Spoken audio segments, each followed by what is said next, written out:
2026-এর জন্য র্যাপিড ফায়ারের কয়েকটি প্রশ্ন, সঙ্গে সঙ্গেই প্রশ্ন বলবো, সঙ্গে সঙ্গেই উত্তর বলবো। তির্যক বিভক্তি হলো একাধিক কারকে ব্যবহৃত বিভক্তি।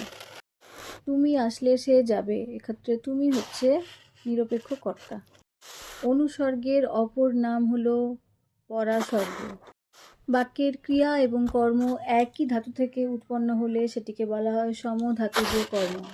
বাক্যের ক্রিয়া এবং কর্তা যদি একই ধাতু থেকে উৎপন্ন হয় তাহলে সেটিকে বলা হয় সমধাতুজ কর্তা।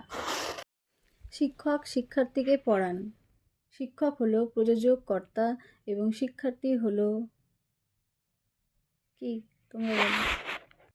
রাজায় রাজায় যুদ্ধ হয়, এই রাজায় রাজায় কথাটি হচ্ছে কি, ব্যতিহার কর্তা।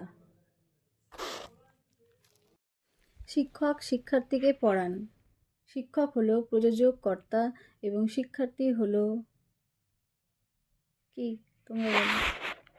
এই ধরনের র্যাপিড ফায়ারের প্রশ্ন তোমাদের কতটা কাজে লাগছে জানিও, এবং যদি মনে হয় যে আরও এরকম প্রশ্ন কিছু দরকার তাহলে জানিও, আমি অবশ্যই তোমাদের নিয়ে বসবো।